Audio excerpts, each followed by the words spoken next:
Melusine by Lynne Banks, Chapter 4, The Tour. Roger followed the girl for what seemed like miles through badly lit passages. At what he judged to be the middle of the building, they crossed a vast open hall with another huge fireplace, elaborately carved, and a magnificent flight of stairs, but no furniture whatever. She gave him no time to stop and stare, but glided straight on, through more passages, and at last stopped before a pair of double doors, which she flung open. Voila, le grand salon. He stopped in the doorway, gazing around. Everything his father had said at breakfast came into focus and made sense. This must once have been a ballroom, full of life, light, and magnificence. Like the hall, it was huge. Like the hall, it was stripped of everything that might have made it into a room people lived in, instead of just an echoing empty space. All that was left to show what it had once been was head-high oak paneling and a high ceiling with faded traces of paintings on it. The floorboards stretched so far away into the distance they almost came to a point at the far wall. The dust was so thick everywhere that it was like looking at a room through a piece of tracing paper. It was, in general, dull and disappointing. Even his father, Roger felt, with his passion for human history and old buildings, couldn't find anything interesting to look at here. He turned back to Melusine, who was watching him with a rather cynical expression that was oddly grown up.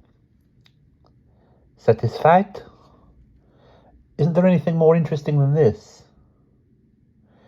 Des chambres fermées, des chambres vides. That is interesting?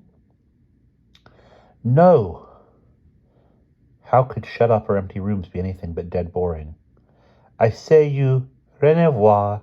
She drew him out of the doorway and closed the door with a bang. They walked in silence till they came back into the big hall. This was where the main front door of the chateau was. It had a big fan light over it, and a chain and bolts on the inside. It didn't look as if it had been opened for centuries. The floor was flagstone, like Roger's room.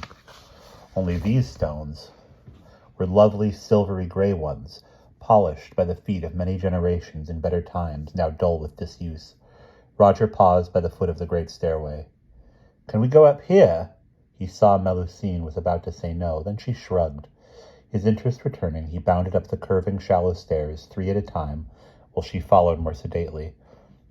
They spent the next half hour rattling the door handles of the chambres fermées and peering into the chambres vides.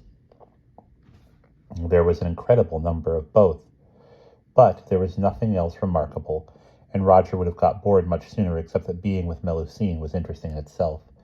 They managed to work up quite a conversation. Between his awful French and her awful English, she began to unbend a little.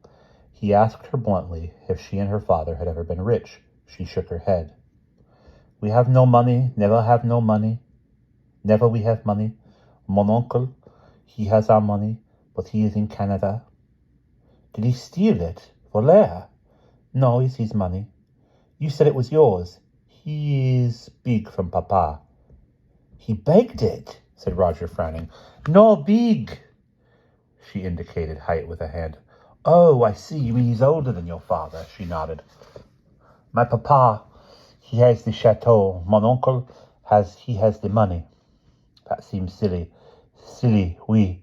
So think my papa also.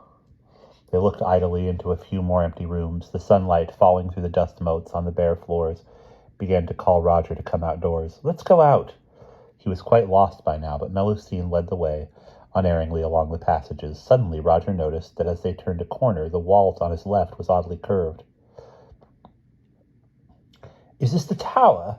He asked with renewed eagerness. Quoi? La tour. There was a door, a curved one to match the wall, and his hand went out to the handle. But with a sudden striking movement almost too fast to see, she lashed out, knocking it away. Ow! He shouted. That hurt! Pardon! She muttered sullenly. But then she looked up at him. There was a fierce light in her black eyes as she said, You not go there. C'est defendu. Tu comprendes? Okay. She walked on. Paused, turned back. I am sorry, she said. Je t'ai fait mal? She lifted his hand and examined the red mark on his wrist. He felt the touch of her hand oddly. It was cool, a little rough from her work, yet at the same time it was both warm and smooth. How could it seem both at once? He didn't know, but it sent a shiver up his arm, and he almost snatched his hand away from hers, saying, "No, it's okay. Come on, let's get out of here. The dust's making my throat tickle." He met his family for a late lunch. By this time, it was too hot to eat out. His mother clearly had not felt it possible to spread a simple meal of French bread, butter, brie cheese, pears, and wine on the magnificent inlaid table in the big room. They ate in homely fashion in the kitchen, much to the disgust of Emma and Polly. "Well, when can we use that room?" asked Polly, kicking the leg of the wooden table fretfully. "It's horrible in here, where the doors have been open all morning and let all the flies in." "Oh, do shut up about the flies, Paul," said their father cheerfully. He was in a very good mood after several glasses of wine. "Look at the weather! You should go outside where the flies won't bother you, like Roger." Polly gave him a sour look. "Where have you been all morning, anyhow?" asked Emma, toying unenthusiastically with the pate. "I've been exploring," said Roger. "On your own?" Most of the time, he bit hungrily at his bread. It was so crispy fresh that large flakes of crust flew everywhere. "Weren't you with Melusine?" asked his mother. "I saw—" She was drowned out by a duet of hoots from the twins. "Melusine!" they shrieked. "What a name! It sounds like floor polish." "No, like a brand of gooey cheese, like this. Yuck." "Be quiet, girls. Don't be silly. It's a beautiful French name, probably local, wouldn't you say, Brian?" "God, this is good," responded their father, eating cheese and a pear in alternate bites. "I could live on this. Shall we open another bottle?" "She had to do some holiday housework," said Roger. "So we just went and checked that the goats were okay, and then I went off on my own." "Oh, so does she go to school? Of course. Why shouldn't she? She's only about my age." His mother got up to fetch another loaf. "It's just that, well, I don't know. This place is so isolated, and they seem so—" "What?" asked Roger, beginning to bristle. If she said primitive, he was prepared to be angry. His mother was watching him. She sensed his feelings sometimes. "She looks so grown up. As if, but I suppose that's because she keeps house for her father. Silly of me. And of course she goes to school. Does she speak English?" "Sort of. She said she's going to work at it now that we're here." "Oh," chorused the twins mockingly. "So she can chat up Raj." "Shut up," Roger said automatically. His mind wasn't on them. He was thinking about his secret discovery. After he'd left Melusine, he'd found traces of the drive that had once led up to the front of the house. He'd realized there must have been one because about half a mile away, in a line with the front door, he'd seen two great stone gateposts standing up all by themselves in the field. There was no wall and no gate. Very strange, they'd looked like two giant soldiers turned to stone centuries ago, still guarding the house in its time of decay, just as they had in what his father had called its heyday. Roger had walked out to them, straight, stumbling over clumps of weeds and pushing through the seedlings that had grown up in the way. He'd felt the ground extra hard and knobbly under his sandals, and clearing a bit of the earth and grass with a stick, found the remains of the drive underneath. Cobbles, like an old Roman road. He knew his father would like it. He would show it to him when he was ready. He wasn't ready yet. He didn't even want to tell anyone about his trip around the chateau. He didn't know why. It had something to do with not being allowed to go into the tower. Melusine had been very firm about it, very firm indeed.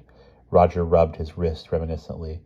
But that was not the end of it with him. He meant to get her to take him up there, or to get up there himself somehow. It was really too hot to do anything after lunch, so Roger retreated to his little larder bedroom. To his pleasant surprise, it was beautifully cool and flyless. Also dark, but that didn't matter. He lay down on his camp bed and fell asleep, quite blissfully. He hadn't realized that after-lunch sleeps, or siestas, as his parents called them, were somehow different from night sleeps. About an hour later, he woke up. He knew he had something he wanted to do, something he hadn't thought he would want to do all during the holiday. He got off the bed and pulled his suitcase out from under it. One of the things he had not unpacked or put on the shelf was his parcel of school books. His mother had made them all bring holiday work. He certainly hadn't meant to even look at it until she made him, but now he took the parcel out and emptied the books and notebooks on the bed. Among them were a small French-English dictionary and his French text. He also selected a notebook and pencil. Then he brushed the rest back into his suitcase, turned on the light, lay back on his bed again, and began to attack his French. And that is the end of chapter 4.